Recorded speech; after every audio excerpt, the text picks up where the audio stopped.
Forget everything you thought you knew about the GT3 RS. Imagine a 911 so single-minded that even standing still, you can feel the air being managed around it. That's the vision for a 2026 GT3 RS, a car that takes the already outrageous 992.1 and turns every surface, slit, and shadow into speed. If Porsche makes this, it won't just be quick, it'll be the reference. Start with the shape. Keep the swan-neck wing, of course, but picture a smarter one. A main plane that adjusts continuously and tiny trailing elements that trim drag on the straights, then snap to max downforce as you brush the brakes. The nose vents breathe deeper, feeding hidden channels that cool the brakes and tidy the wake around the front wheels. Side blades and a reprofiled diffuser work like a team, so the car is calmer through fast sweepers and cleaner down the straights. Weight falls where it matters.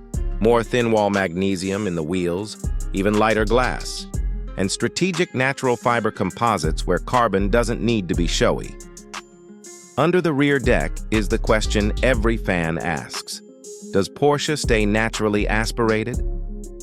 The purist path says yes, an even sharper flat six that spins higher, breathes freer, and lands a small but meaningful bump in power.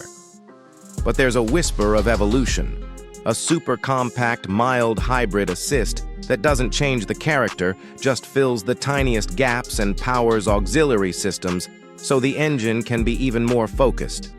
Think throttle response like thought, no delay, no fuzz, plus stronger mid-range when you're chasing a gear before the braking zone. However they do it, the soundtrack has to stay. That metallic snarl, the intake roar at the top, the way it hardens as the revs go hunting past where reason says stop. Inside, nothing gets between you and the job. The wheel is clean and grippy, the seats clamp without cruelty, and the screens only show what a driver needs. Picture a subtle augmented overlay in the head-up display. Turn-in cones, braking guides, delta to your last lap. There when you want it, gone when you don't. Telemetry is easier to read and easier to share. Materials stay purposeful. Micro-textured surfaces you can wipe down after a hot day. Sustainable fibers where weight and strength line up.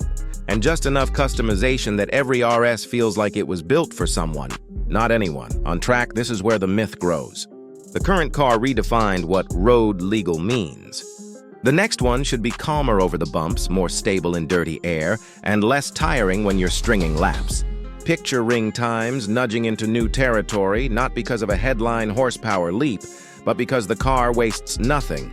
Less scrubbing in long corners, shorter brake zones, cleaner exits. It's not just numbers, though. The real win is the feeling. The way the car shrinks around you. The way it flatters without lying.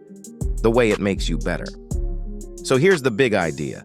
A GT3 RS that honors the recipe. Light, loud, alive, but isn't afraid to add a dash of smart assistance if it makes the driver faster and the car tougher. If Porsche does that, the 2026 car won't replace a legend. It will extend one. Now, it's your turn. If you had a vote in Weissach, would you keep it purely naturally aspirated or allow a whisper of hybrid brains for even more speed? Drop your dream spec and the lap you'd chase first in the comments.